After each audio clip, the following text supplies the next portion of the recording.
faites pas de grandes histoires à partir de petites choses, mais choisissez de vous taire à leurs propos et de vous occuper de vos affaires. Restez avec nous quand jouissez de votre vie.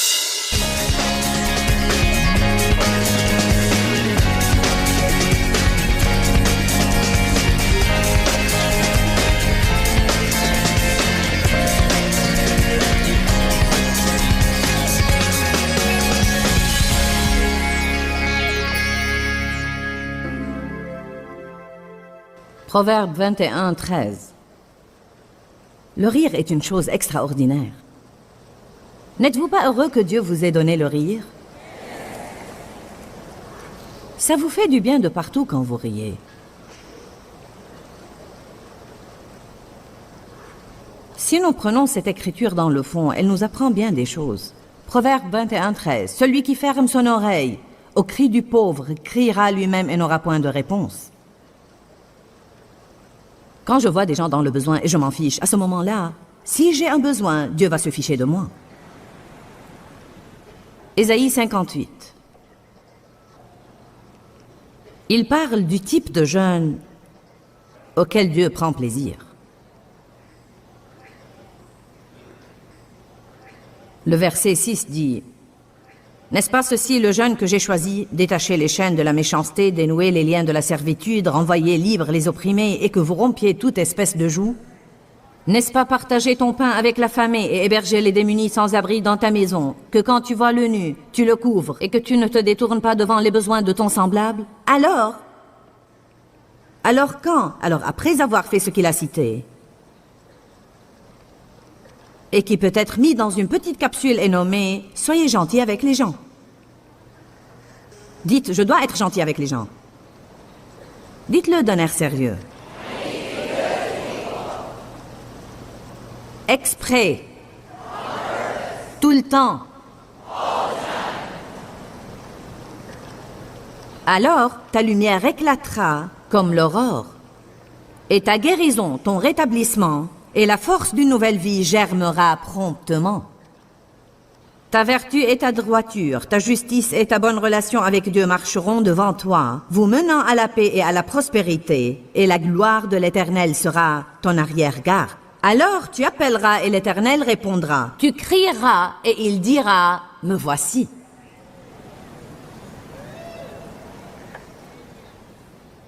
Vous pouvez avoir une énorme récolte simplement en étant gentil. En n'étant pas impoli. Laissez quelqu'un passer devant vous dans la file à l'épicerie. Laissez quelqu'un prendre la place de stationnement que vous vouliez. Ne faites pas de grandes histoires à partir de petites choses, mais choisissez de vous taire à leurs propos et de vous occuper de vos affaires. Couvrez certaines choses. Ne piquez pas une crise chaque fois que votre mari laisse ses chaussettes sales par terre. Ramassez-les, mettez-les dans la panière à linge sale et taisez-vous.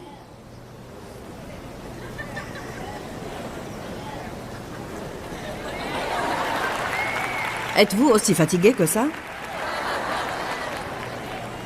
Eh bien. Et moi alors? N'est-ce pas extraordinaire? Commencez à traiter les gens comme il faut. Et alors tu appelleras et l'Éternel répondra et il dira, me voici. De quoi as-tu besoin? Que puis-je faire pour toi? Il est très important à Dieu que nous traitions les gens comme il faut. Combien de vous ont jamais été maltraités par quelqu'un? Combien de vous ont une relation dans leur vie en ce moment même où ils pourraient dire, vous savez quoi, je sais que je ne traite vraiment pas cette personne comme il faut et je dois vraiment améliorer. Eh bien, vous n'avez pas levé les mains aussi vite ou aussi haut, mais je les vois. Avez-vous quelqu'un dans votre vie présentement que vous aimez mais qui vous irrite?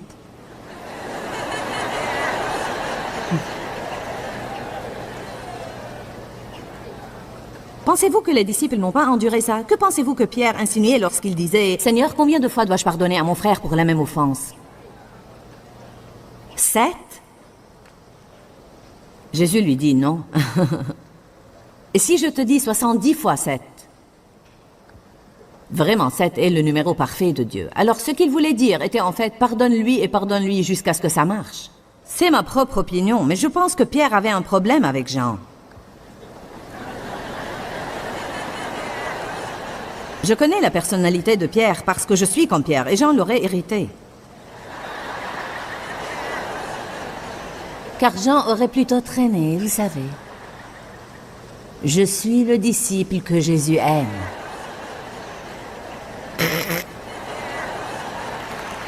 Pourquoi ne te lèves-tu pas pour faire quelque chose? Il y a et il y aura toujours des personnes que Dieu met dans notre vie exprès et qui sont du papier de verre pour nous. Je veux dire, ils peuvent ouvrir la bouche et vous irriter. Ils peuvent marcher dans la pièce et ils vous donnent la chair de poule.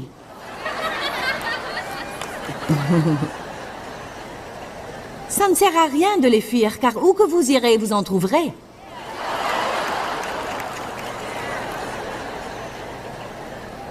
Amen.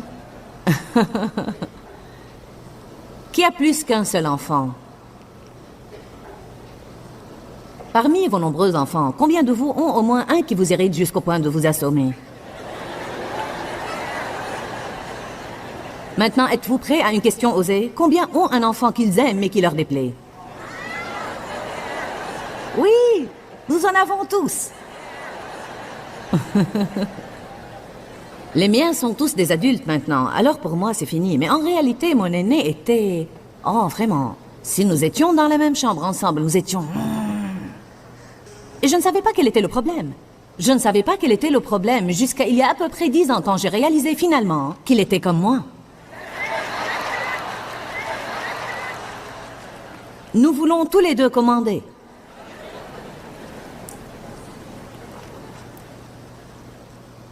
Les gens sont partout. Vous ne pouvez pas les fuir. Quoi que vous fassiez, ils sont bien là.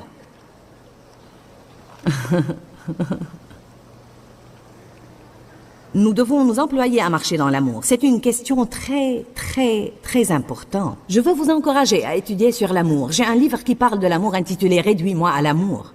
Et je crois vraiment que c'est le livre le plus important que j'ai jamais écrit. Et c'est sur la marche dans l'amour, et vous devez le lire, et le lire, et le lire, et le lire, et le lire, et le lire, et le lire. Vous devez faire des études sur la bouche, car nous offusquons tellement les gens avec notre bouche. Nous devons faire attention à ce que nous pensons à propos des gens. Nous devons nous occuper de nos propres affaires et ne pas juger et critiquer les autres personnes, car la moitié du temps, nous jugeons de choses que nous ignorons complètement. Amen. Cela nuit à l'onction sur votre vie. Dites ça avec moi. Si je maltraite les gens, cela nuit à l'onction sur ma vie. Une partie de la marche dans l'amour, c'est de pardonner aux gens. En fait, si nous croyons vraiment la prière du Seigneur, elle nous dit que Dieu ne va même pas répondre à nos besoins quotidiens essentiels si nous ne pardonnons pas aux autres. Donne-nous aujourd'hui notre pain quotidien et pardonne-nous nos offenses comme nous pardonnons aussi à ceux qui nous ont offensés. Combien de personnes sont dans une mauvaise passe et dans le besoin juste parce qu'ils ne traitent pas les autres comme il faut? Marcher dans l'amour, c'est une des choses les plus puissantes que vous puissiez faire. Et l'obéissance. Je veux vous encourager aujourd'hui. Ne soyez pas un petit peu obéissant, mais décidez-vous, vous allez être extrêmement obéissant. 1 Jean 3, 22 dit, « Nous recevons tout ce que nous lui demandons parce que nous gardons ses commandements. » Cela veut-il dire que nous devons être parfaits? Non, nous nous faisons du mal chaque fois que nous n'obéissons pas à Dieu. Si Dieu vous dit d'aller vous excuser auprès de quelqu'un et vous êtes trop têtu pour le faire, vous vous faites du mal. Vous détériorez votre vie de prière. L'obéissance. Le psaume 66, 18 dit, « Si nous concevons l'iniquité dans notre cœur, le Seigneur n'exaucera pas nos prières. » Si nous avons un péché caché dans notre vie, nous ne pouvons pas nous attendre à ce que Dieu nous exauce. Allez à Acte 24. Combien de vous savent ce qu'est la conscience? Personne ne sait ce qu'est la conscience. D'accord. C'est cette petite chose que nous avons tous à l'intérieur de nous et qui en fait nous fait savoir que nous n'agissons pas comme il faut. Le Seigneur soit loué. Nous devons prier pour que notre conscience soit sensible et qu'elle ne porte pas la marque de la flétrissure. Savez-vous ce qui se passe si vous prenez un fer à repasser Si je frappe mon bras avec ce fer et il guérit, et puis quelqu'un va le faire de nouveau et il guérit, et quelqu'un va le faire de nouveau, sous peu cette peau deviendra dure, calleuse et insensible. Et si vous me touchez avec ce fer, je ne le sentirai pas. C'est ce qui arrive à la conscience d'une personne. Si Dieu nous touche et nous ne prêtons aucune attention, puis il nous touche et nous ne prêtons pas attention, puis il nous touche et nous ne prêtons pas attention, alors sous peu, il nous touche de nouveau et nous ne le sentons même pas. Et ça me fait vraiment peur. Ça me fait vraiment peur que je puisse aller ça et là et mal agir et maltraiter les gens et ne pas m'en rendre compte. Vous savez quoi? J'ai eu beaucoup d'années dans ma vie où j'ai été comme ça. Car après avoir été sexuellement abusée dans mon enfance et ensuite maltraitée par plusieurs autres hommes, mon cœur s'était endurci. J'ai passé des années disant des choses comme « Personne ne va jamais me bousculer de nouveau et je n'ai pas besoin de toi. Je m'occuperai de moi-même. » Vous savez, toutes ces résolutions et décisions que nous prenons obstinément.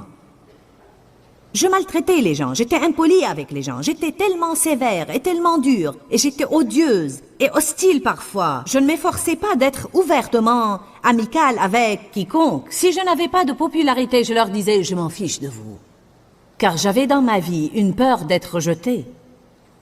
J'étais en fait une personne insensible. Un cœur dur vous rend insensible. Une des choses qui peut vous donner un cœur dur, c'est être maltraité.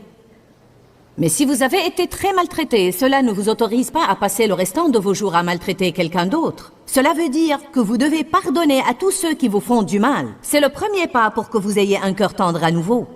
Et vous devez demander à Dieu de commencer à vous attendrir le cœur et de commencer à vous permettre d'avoir une conscience vraiment sensible et de savoir quand vous faites du mal à quelqu'un. Maintenant, j'ai tellement grandi sur ce plan, car à l'époque, les gens me disaient « Tu m'as vraiment blessé. Eh bien, que t'ai-je fait? Tu as dit ceci et cela. Eh bien, pourquoi cela doit t'embêter? Eh bien, grandis. » Toute mon attitude était « Affronte une situation difficile et continue. » J'ai commencé à réaliser que je ne pouvais plus faire ça. Les gens ont des besoins différents et nous devons être comme Paul. Avec les Juifs, je suis Juif. Avec les Grecs, je suis Grec. Avec quelqu'un qui est sous la loi, je suis sous la loi. Avec les esclaves, je suis esclave. Et avec les libres, je suis libre. Paul voulait dire, j'ai atteint un point de maturité dans ma vie avec Dieu où tout ce que quelqu'un veut que je sois, je suis celui qui m'adapterai.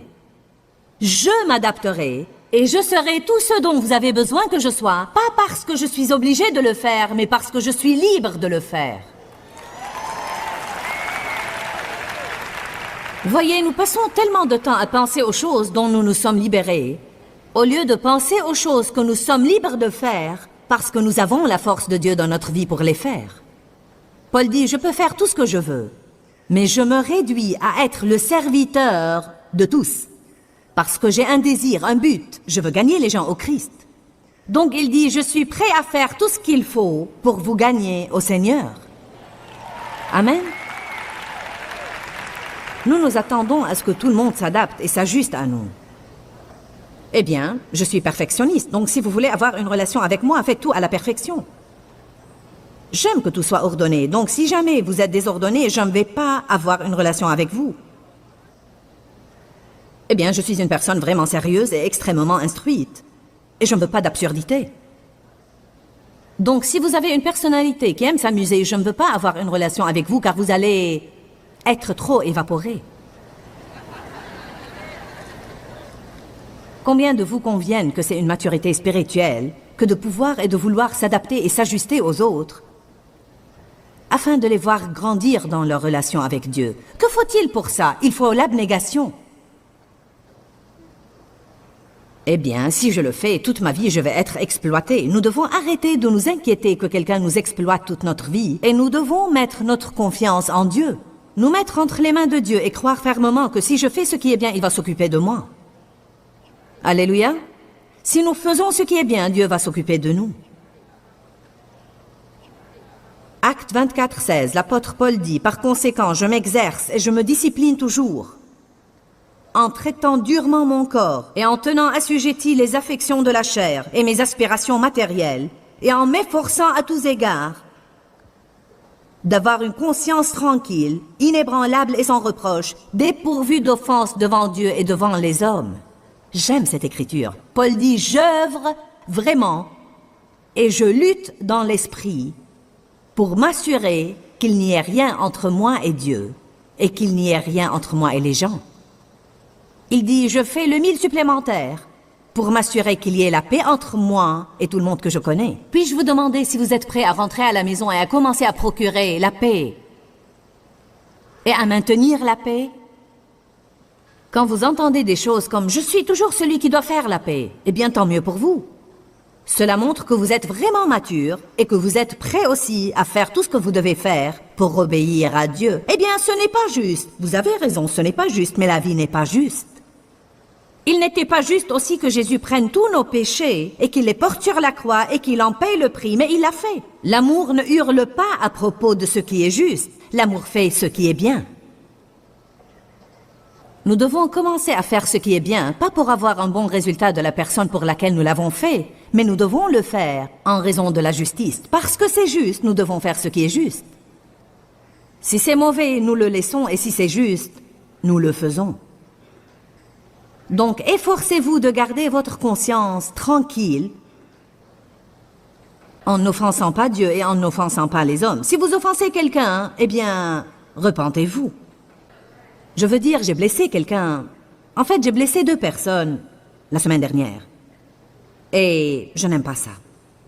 Je pense que je me suis un petit peu relâchée. Combien de vous savent que parfois nous pouvons nous relâcher un petit peu dans notre conduite? Vous vous permettez une petite chose, et puis une autre petite chose, et encore une autre petite chose. Et sous peu, vous ressemblez à ce que vous étiez dans le passé.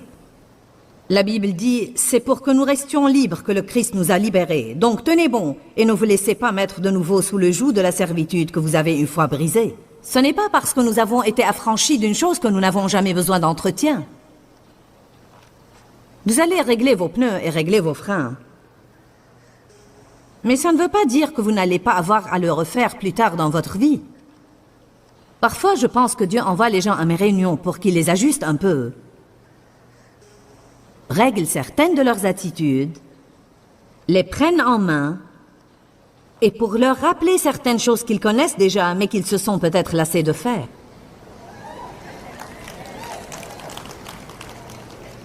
Vous ne vous êtes pas embourbé en faisant la mauvaise chose une fois, mais en faisant la mauvaise chose plusieurs fois, et vous n'allez pas vous tirer d'affaire en faisant ce qui est juste une fois.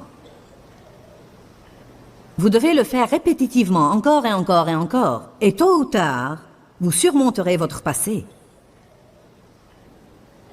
Ouvrons nos Bibles au Proverbe 15, 29.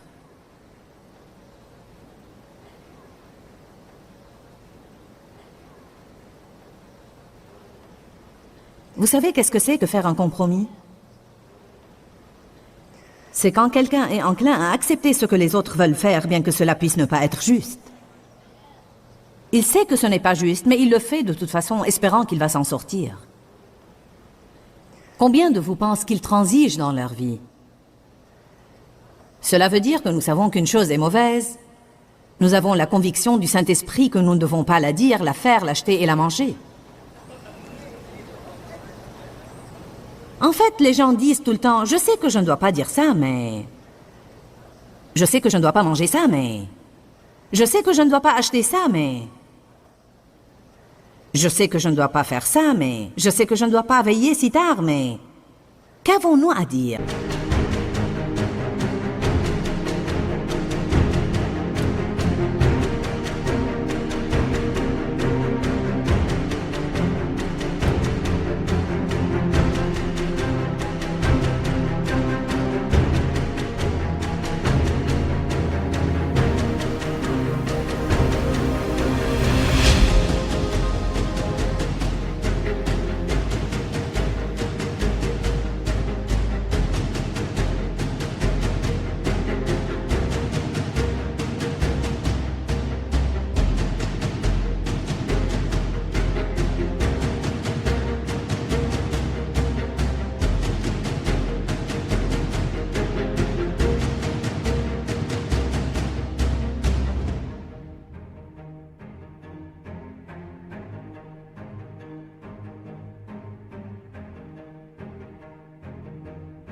Dieu me montre ce que je dois faire, mais je fais ce que je veux.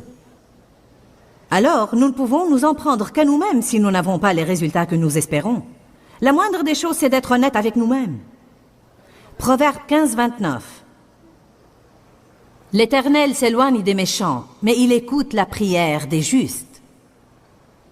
Les justes qui font sa volonté. Vous savez, la Bible dit que Dieu est strictement juste. Et que Dieu est implacablement et indubitablement juste. Dans la société dans laquelle nous vivons aujourd'hui, tout le monde veut faire un compromis. Et si vous refusez de le faire, ils vont vous appeler légaliste et strict. Même les chrétiens vous disent que vous êtes légaliste si vous essayez de mener une vie sainte. J'ai décidé que vous pouvez m'appeler tout ce que vous voudrez. Mais je préfère être extrémiste en essayant d'être sainte que d'être extrémiste en me permettant de faire des choses que je ne dois pas faire. Que fait l'homme systématiquement juste? L'homme systématiquement juste essaye de faire ce qui est bien tout le temps. Savez-vous ce que les gens font? Ils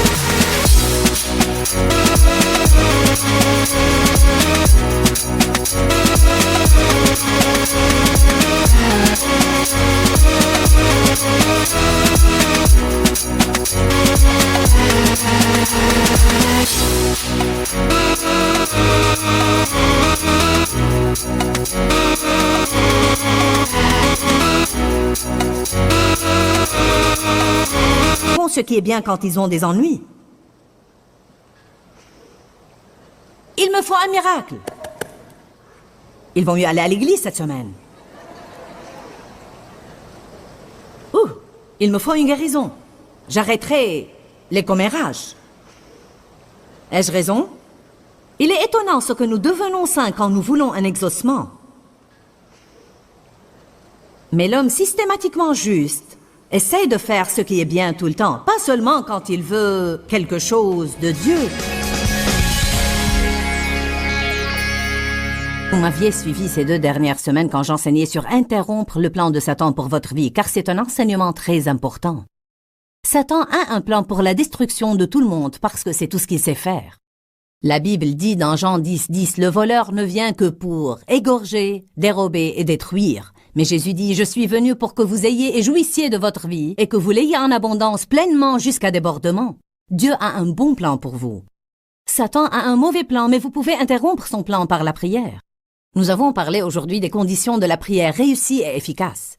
Une chose est sûre, si nous allons prier, nous voulons que notre prière soit efficace. Alors vous devez apprendre tout ce que vous pouvez apprendre sur la prière. Dis-leur que je les aime. Dans ce livret, Joyce Meyer donne une révélation de l'amour de Dieu pour nous. Pour obtenir ce livret gratuitement, écrivez-nous à Joyce Meyer, boîte postale 40095-6300, Larnaca, Chypre. Ou bien visitez notre site web www.joycemeyer.org/fr.